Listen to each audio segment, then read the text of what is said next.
বিএনপির চেয়ারম্যান সাহেব জনাব তারেক রহমান সাহেবের সাথে সাক্ষাৎ করেছেন, ambassador to Nepal, ambassador to Bhutan and British high commissioner here in Dhaka.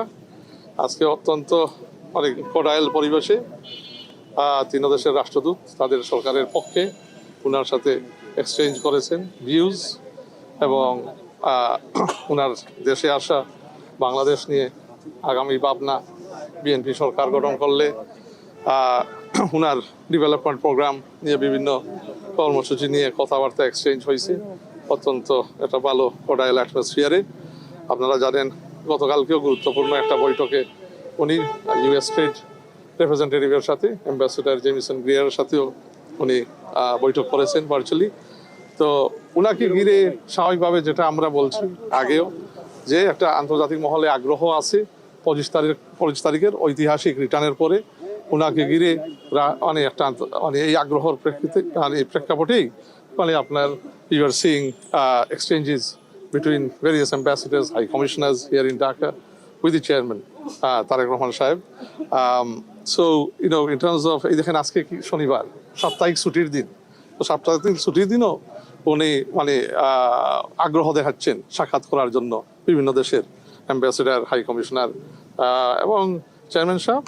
আপনার সবকিছু বিবেচনা করে দেশের স্বার্থে আমরা যে দেশের সাথেই সম্পর্ক করব আমাদের দেশের স্বার্থেই মানে করব, এবং যেটা আমাদের মিউচুয়াল রেসপেক্ট, মিউচুয়াল ইন্টারেস্টকে বজায় রাখবে, এই ক্ষেত্রেই করবো। তো এই মিউচুয়াল ইন্টারেস্ট, দেশের স্বার্থকে প্রাধান্য দিয়ে এই এক্সচেঞ্জগুলো হচ্ছে, এবং আমাদের রুটিন কাজের অংশ হিসাবেই মানে এগুলা হচ্ছে।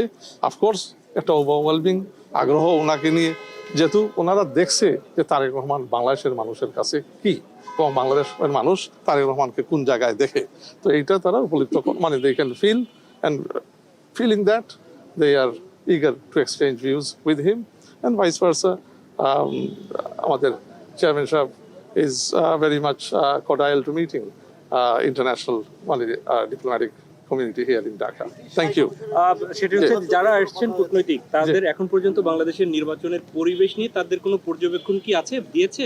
এবং আগামী নির্বাচনে এখন পর্যন্ত যে প্রক্রিয়া আগাচ্ছে কমিশন, সেটি নিয়ে তাদের কোনো অবজারভেশন আছে কিনা? হ্যাঁ, না, তারা মনে করেন নির্বাচন পরিবেশ ভালো। ইউ তো ইতিমধ্যেই জানা, ইউ যে মিশন আসছে, অবজারভার মিশন, তারা স্যাটিসফাইড মানে বলছে মানে একটা ভালো অ্যাটমসফিয়ার প্রিভেইল করে ওখানে, মানে সবাই আন্তরিক আছে যারা নির্বাচনের ক্ষেত্রে বাংলাদেশে নেক্সট মানে গণতান্ত্রিক নির্বাচন দেখতে চাই 12ই ফেব্রুয়ারি। আমরা একটা ট্রানজিশন পিরিয়ড, এইটা মানে আমরা গত 15 বছর দেশের একটা স্বৈর শাসককে